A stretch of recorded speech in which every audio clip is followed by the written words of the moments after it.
ये मुनाफा तो अभी मैंने कुछ रखे हुए हैं अपने पास और कुछ सेल कर दिए हैं। जो सेल किए हुए हैं समझ लीजिए कि जो मैंने सेल कर दिए हैं उनका मेरा जितने के लेके आया था उससे ज़्यादा मुनाफा मुझे आया। जब मैं लेके आया था मैंने तो 40 दिन के बाद सेल करने का मेरा प्रोग्राम था, लेकिन जब आसा आसा मुझे इस फील्ड में मैं आया मुझे पता चला कि अंडों का भी जो है ना बहुत मार्केट है। तो अस्सलाम वालेकुम नाज़रीन, मैं हूं बासित उम्मीद और आप देख रहे हैं मेरा YouTube channel beauty of Pakistan.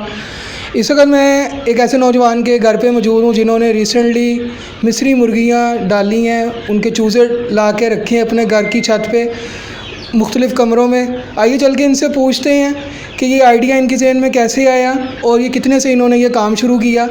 अस्सलाम वालेकुम सर। वालेकुम सलाम। सर अपना नाम बताइएगा। मेरा नाम असद है। असद भाई बताइएगा कि आपने कितने चूज़ों का स्टॉक डाला है? 6000 का। 6000 का। ये जो अभी हमारे कैमरे में नज़र आ रहे हैं ये कितने चूज़े हैं? ये 3000 चूज़े हैं। 3000 जी। अच्छा मुझे बताइएगा ये अभी इनकी क्या उम्र है और आपने जब स्टॉक डाला था उस वक्त कितना अरसा हो गया आपको ये स्टॉक डाले हो? ये जो स्टॉक है वो मेरे 2 माह के हैं। मैंने 1 दिन का चूज़ा डाला था। अच्छा 1 दिन का डाला था, अब ये 2 माह में माशाल्लाह इतने ये तैयार हो चुके हैं। ये 600 ग्राम से ऊपर है ये वाला चूज़ा, और जो मैंने 1 दिन का डाला था वो मैंने 40 दिन के कुछ मैंने सेल कर दिए हुए हैं।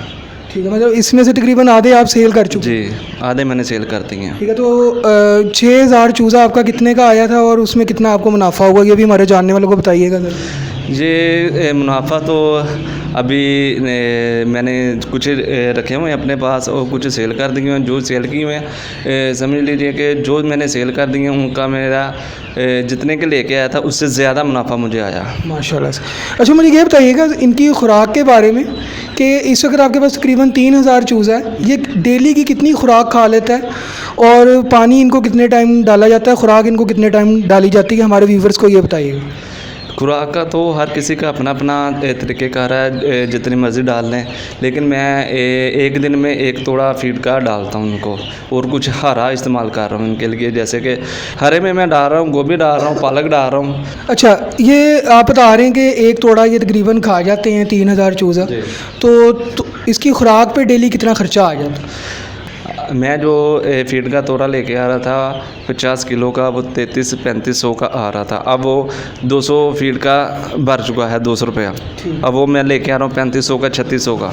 ठीक है, वो डेली का 1 लग जाता है इन पे? वो डेली का 1 लग रहा है। ठीक है, और जो सब्ज़ चारा बताया आपने वो कितना इनको डाल देते हैं तकरीबन? वो गाहे बगाहे मैं इनको वक्तन दे रहा हूँ। ठीक है, जब फीड देनी है उसके बाद 2-4 घंटे के बाद फिर मैं उनको हरा भी डाल रहा हूँ साथ साथ। अच्छा इनको पानी का भी बड़ा ख़ास ख्याल रखा गया आपने, मैंने देखा है, और उस बारे में बताइएगा पानी इनको कितने टाइम चाहिए होता है या 24 घंटे इनके पास पड़ा हो? 24 घंटे उनके पास पानी ज़रूर पड़ना होना चाहिए, क्योंकि पानी के बगैर तो ये 1 मिनट भी नहीं रह सकते। ठीक है। अच्छा मुझे ये बताइएगा कि ज़ाहिर बात है कारोबार है, नफ़ा नुकसान हो जाता है, तो इसमें से कई एक्सपायर भी हो जाते होंगे?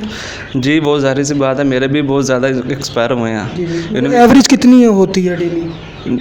एवरेज पहले जब मैं स्टार्ट लेके आया था मेरी एवरेज कम थी, लेकिन अब कुछ मेरी एवरेज 2-4-5 रोज़ के जो है ना एक्सपायर हो रहे हैं। उसकी क्या वजह है? मौसम की तब्दीली है या वैक्सीनेशन के बारे में भी बताइएगा हमारे व्यूवर्स को। आपने वैक्सीनेशन करवाई थी जब इसको लेकर आए थे?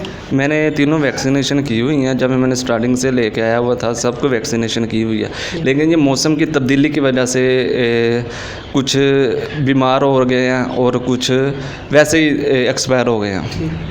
अच्छा ये हमारे व्यूवर्स को बताइएगा कि इसमें कौन कौन सी बीमारी आ सकती है और कौन सा बेस्ट मौसम कौन सा होता है इनकी फार्मिंग करने के लिए?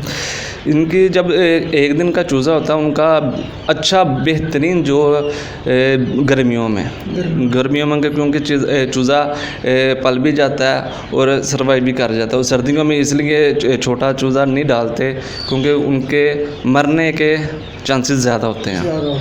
और बरसात में भी मैंने सुना कि काफ़ी ज़्यादा बीमारियाँ अटैक करती हैं। जी बरसात में, क्योंकि ये 2 माह का मौसम होता है, 2 महीने का, जहाँ पे बीमारी आती है। ठीक। अच्छा मुझे ये बताइएगा मैंने देखा है अंदर आपने टेम्परेचर और बड़ा उसका पंखे लगाए हुए हैं, टेम्परेचर को मेंटेन किया हुआ है। मैक्सिमम मिनिमम टेम्परेचर इनका दिन में क्या होता है और रात में क्या आप करते हैं? जो एक दिन का चूज़ा है, एक दिन से एक माह तक उनका टेम्परेचर होना चाहिए। जो एक दिन का चूज़ा है उनका टेम्परेचर होता है 35 से 36। 35 से 36 के बाद इनका टेम्परेचर कम होना शुरू हो जाता है। जब एक माह का हो जाता है इसका टेम्परेचर 30, 31, 32 के रोड बोर्ड होता है। ठीक है, नॉर्मल मतलब सर्वाइव कर ले। जी।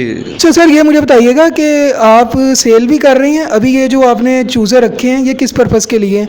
इनको मतलब सेल करना है या इनके अंडों की फार्मिंग करना चाह रहे हैं? जब मैं लेके आया था मैंने तो 40 दिन के बाद सेल करने का मेरा प्रोग्राम था, लेकिन जब आसा आसा मुझे इस फील्ड में मैं आया, मुझे पता चला कि अंडों का भी जो है ना बहुत मार्केट है।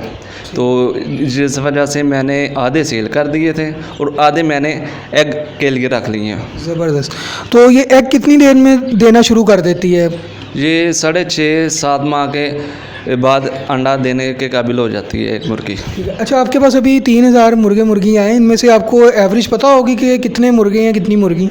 मेरे पास माशाल्लाह से ये 1500 मुर्गी है और 1500 ही मुर्गा है। 1500 ही मुर्गा है। वो आप सेल के पॉइंट ऑफ व्यू से भी रख सकते हैं मुर्गों को? जी, कुछ देखूंगा ना कि भाई मुर्गी ज़्यादा अपने पास रख लूँगा, मुर्गा कुछ सेल कर दूंगा। जी जी, बहुत अच्छी बात है। नाज़रीन, मैं आपसे लास्ट सवाल करना चाहूँगा कि अगर आपसे कोई परचेज़ करना चाहे तो क्या कर सकता है? आपसे रब्ता कर सकते हैं हमारे व्यूवर्स?